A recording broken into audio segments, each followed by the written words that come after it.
बहुत शुक्रिया अदा करते हुए मैंने अपना हक जताते हुए, मुझे वो डांटे ना आती, क्योंकि पता नहीं हमारे आदरणीय रहमान नौशाद साहब के साथ जो रिश्ता रहा है रफी साहब का, वो दुनिया जानती है। दोनों ने इतना काम किया, और नौशाद साहब मतलब लीजेंड नौशाद साहब, शुरुआती दिनों से दोनों का ताल्लुक रहा है।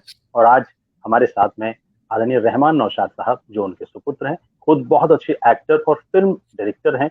उन्होंने तेरी पायल मेरे गीत जैसी फिल्म, जो जिसमें गोविंदा जी थे, वो की है, और उन्होंने कई फिल्मों में अभिनय भी किया है। बहुत अच्छे इंसान हैं, बहुत सहयोग की भावना उनके मन में हमेशा होती है।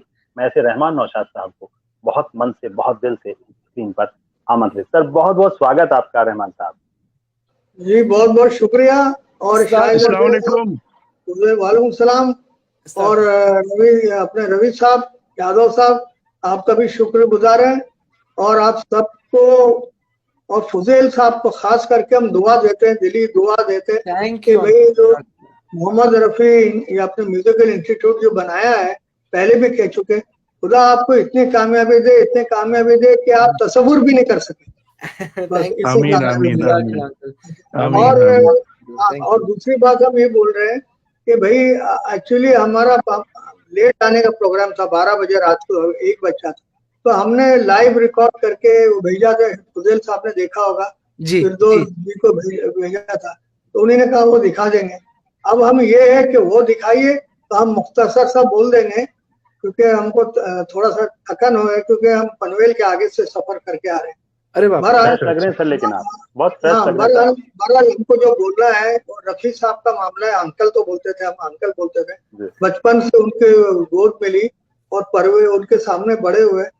तो अब हम बहुत बोल चुके, रवि साहब को भी पता है, हम पहले भी बोल चुके बहुत, रफी अंकल के बारे में दुनिया बोल चुकी है। अब नौशाद साहब के बारे में और रफी साहब के बारे में जावेद साहब ने कुछ छोड़ा नहीं, सब बोल दिया, जावेद शकील।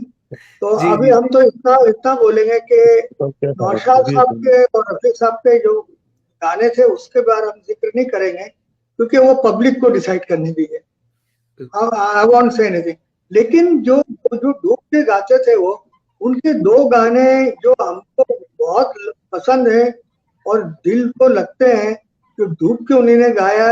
एक तो फिल्म शराबी थी, देवानंद मधुबाला जी थे उसमें, और वो गाना जो था, मुझे ले चलो आज फिर उस गली में जहाँ पहले पहले ये दिल लड़खड़ाया, तो मदन मोहन साहब का म्यूजिक था, शाहिद साहब ने लिखा था, लेकिन क्या डूब के गाया। और दूसरा जो उन्होंने गाना गाया फिल्म गाइड में, दिन ढल जाए तो रात ना जाए तू तो जाए थे, ऐसे डूब के गाया उन्होंने। और बाकी सबके म्यूजिक डायरेक्टर के सब अच्छे गाने गाए।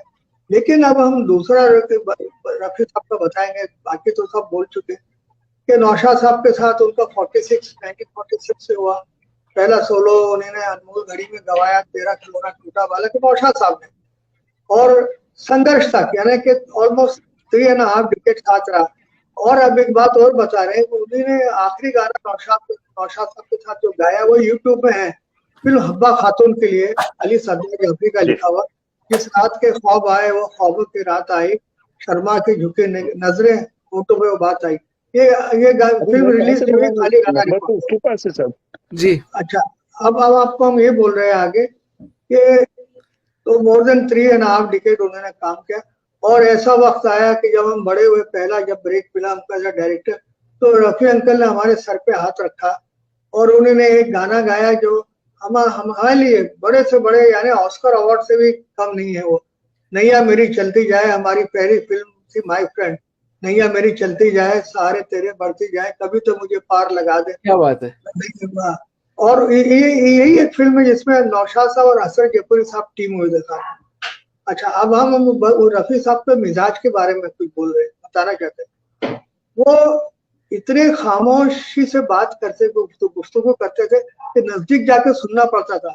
लेकिन जब वो गाना गाते थे तो वो यार मिरेकल लगता था कि वो दुनिया के रखवाले और दूसरे म्यूजिक डायरेक्टर के लिए जो ऊंचे सुर में गाया उन्होंने। और नौशाद साहब कहते थे कि हरफन मौला है, रफी चौमुखिया हैं, इनसे कवाली गवा लो, गजल गवा लो, सैड सॉन्ग गवा लो, कॉमेडी गवा लो, सब गाते हैं देखिए। और ये उनको खुदा दाद दे रही है, खुदा ने उनके गले में नूर दिया। अब उनका मिजाज जो था बड़े बच्चों के ही टू भी, हमने नोट किया बड़ों के साथ तो खामोश बैठे रहते थे, चेहरे पे तबस्सुम थे, स्माइल हल्की रहती थी, तो चेहरा क्योंकि पंजाब के थे और खाने के शौकीन थे, वो हमने भी देखा। लेकिन बच्चों के साथ he used to enjoy the company of children. हम एक बार का वाकया बता रहे हैं कि ईद के दिन हम तबर्रुक लेके, हमारे छोटे कजन थे और भाई थे, हम उनके घर गए, क्या अरे कहने लगे कैसे आना हुआ, आइए आइए सबको। हमने अंकल बच्चे भी हैं, अरे सबको लाइए अंदर। ओ कहने लगे खीर, ये सेवई खाइए, सेवई बेटा खाओ खाओ। मगर उनकी जो आगे जो उन्होंने जो किया है वो बच्चों के साथ, I will never forget that. He got, यानी कि बच्चों की तरह बिहेव करने लगे, जैसे he was very homely with the children. तो कहने के देखो बेटा, मैं भी लंदन गया था ना, वहां से ग्रामोफोन लेके आया, रिकॉर्ड प्लेयर, और खोल के उन्होंने बजाया और खुद ही यार क्या देखो क्या अच्छी बात है, सब तारीफ अल्लाह की। हमने कहा अंकल बहुत अच्छा है। और फिर बाहर लेके गए, कहने लगे आओ बाहर बच्चों, ये देखो गाड़ी देखो, मैं वहां से लाया हूँ, देखो ये कैसी लगी। हमने बोला, बच्चे तो सब हमको देख के हंस रहे थे, ये कैसी बात करें। और फिर एक स्विमिंग पूल बाहर बना था आपके घर के बाहर, छोटा सा, यहाँ अभी गाड़ी पार्क करती है, शायद रफी साहब आपको याद होगा, छोटा सा। तो कहते थे, हम तो कहने लगे कि बच्चों से कि ये जब पानी भर देते, अगर गर्मी होती इससे बच्चे और ये कभी कभी हम भी बैठ जाते हैं। और फिर ऐसे बातें की, कहने लगे आइए खाना खा के जाइए बच्चों को। तो मगर जब हम लोग निकले तो बच्चे हमसे सवाल कर रहे थे कि कौन साहब थे ये, बच्चों की तरह बात कर रहे थे। अरे हमने कहा ये बहुत बड़ी शख्सियत है, तुम लोग को अभी समझने में उम्र लगेगी ये कितनी बड़ी शख्सियत है। ये मिजाज था, और he was very at home with the childrens company. हमने कैरम खेलना और पतंगबाजी, हमसे भी, हम छोटे थे तो पतंग हम काट देते थे, तो ऐसा करते थे कि भाई ये ढील सामान्य में लाया। रहमान साहब, मैं एक चीज लेकिन यहाँ मतलब मैं जरूर कहना चाहूंगा, मैंने पिछले प्रोग्राम में भी कहा था, जब आपसे मुखातिब होने का मौका मिला था, आपको आपके साथ बातचीत करने का मौका मिला था, कि जो मैंने जावेद साहब से भी कहा कि आप लोगों ने उस मोहब्बत को, उस खुलूस को, सारे जो परिवार हैं आप लोगों ने बना के रखा हुआ है। अक्सर ये होता है कि जब कोई एक महान व्यक्ति पैदा होता है तो कई बार बाद में उस विरासत को लोग संभाल नहीं पाते, चाहे आपका परिवार हो, आदरणीय रफी साहब का परिवार हो, जावेद साहब का हो, मजरूह साहब का हो, महेंद्र कपूर जी का, जितने भी आप ये लीजेंडरी लोग हैं आपके लोगों में जो परिवार है ना, आप लोगों ने वो संभाल के रखा है। और मैं रहमान साहब एक चीज जरूर कहना चाहता हूँ, भले ही थोड़ा थोड़ा समय आज सबका आशीर्वाद हम लोग ले पा रहे हैं, लेकिन आपका होना, आपके बगैर, आपकी उपस्थिति के बिना ये प्रोग्राम पूरा नहीं हो सकता, क्योंकि नौशाद साहब के बिना रफी साहब की कल्पना, और रफी साहब के बिना नौशाद साहब की कल्पना नहीं हो सकती। तो जैसा आपने कहा, हमने वीडियो भी इसलिए रखा हुआ था कि हम आपके बिना ये प्रोग्राम नहीं कर सकते थे, जावेद साहब के बिना, अंगलीब साहब के बिना, या रूहान साहब के बिना नहीं कर सकते थे। मैं बहुत मन से, बहुत दिल से आपका शुक्रिया अदा करता हूँ।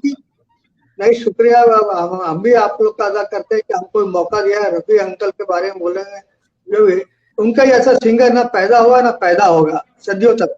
और अब आपसे दरख्वास्त है, हमने वीडियो पे बोला है, फुजैल साहब वो कुछ कैसे दिखा दीजिएगा। हम आपको शुक्रिया इजाजत लेते हैं। खुदा हाफिज़। रहमान साहब बहुत बहुत धन्यवाद। फिरदौस आपा आपको नमस्कार कह रही है और आपका धन्यवाद कह रही है। थैंक यू सो मच, बहुत बहुत धन्यवाद, नमस्कार, बहुत बहुत धन्यवाद। अल्लाह हाफिज़।